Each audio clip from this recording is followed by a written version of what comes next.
সাতক্ষীরায় বাণিজ্যিকভাবে বেড়েছে মৌচাষ। বেকার যুবকরা মৌচাষ করে স্বাবলম্বী হচ্ছেন। সরিষা ক্ষেতের পাশে বক্সে মৌমাছির চাষ হচ্ছে। এখানে উৎপাদিত মধু যাচ্ছে দেশে ও দেশের বাইরে। ফুল থেকে মধু আহরণ করে একদিকে যেমন বেকারত্ব দূর হচ্ছে, অন্যদিকে পরাগায়নের ফলে বৃদ্ধি পাচ্ছে ফসলের ফলন। এ পদ্ধতিতে অধিক ফলন হওয়ায় ভোজ্য তেলের চাহিদা মেটানোর পাশাপাশি মধুর ঘাটতিও মিটবে বলে জানায় কৃষি বিভাগ। বরুণ ব্যানার্জির তথ্য, ছবিতে রিপোর্ট। সাতক্ষীরায় চলতি মৌসুমে প্রায় 20,000 হেক্টর জমিতে সরিষার আবাদ হয়েছে। সবুজ আর হলুদের মিতালিতে সেজেছে সাতক্ষীরার সরিষা ক্ষেতগুলো। মৌমাছির মধু সংগ্রহের মধ্য দিয়ে ঘটছে পরাগায়ন, আর অধিক ফলনের সম্ভাবনা দেখা দেয় ফুটেছে কৃষকের মুখে হাসি।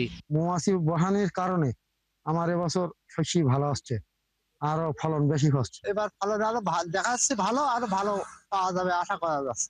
একটি বক্স থেকে 8 কেজি মধু সংগ্রহ করা হয়।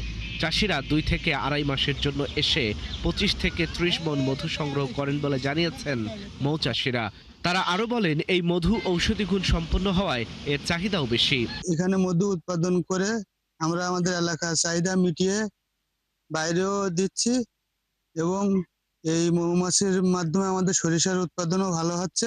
একটা বক্স থেকে 5 থেকে 7 কেজি পরিমাণ মধু সংগ্রহ করতে পারি। এই পদ্ধতিতে অধিক ফলন হওয়ায় ভোজ্য তেলের চাহিদা মেটানোর পাশাপাশি মধুর ঘাটতিও মিটবে বলে জানান জেলা কৃষি বিভাগের এই কর্মকর্তা। সরিষা ক্ষেতে মৌবাক্স স্থাপন করে মধু উৎপাদন করছে কৃষকরা, এবং এর ফলে পরাগায়নের মাধ্যমে সরিষার উৎপাদন বৃদ্ধি পাচ্ছে, মধু উৎপাদন বৃদ্ধি পাচ্ছে এবং জীববৈচিত্র্যের উপর ইতিবাচক প্রভাব পড়ছে। সাতক্ষীরায় এবছর সরিষার চাষ হয়েছে 18,275 হেক্টর জমিতে, আর 10,000-এর বেশি মৌবক্স থেকে মধু উৎপাদন হবে প্রায় 70,000 কেজি। আল ইমরান, 71।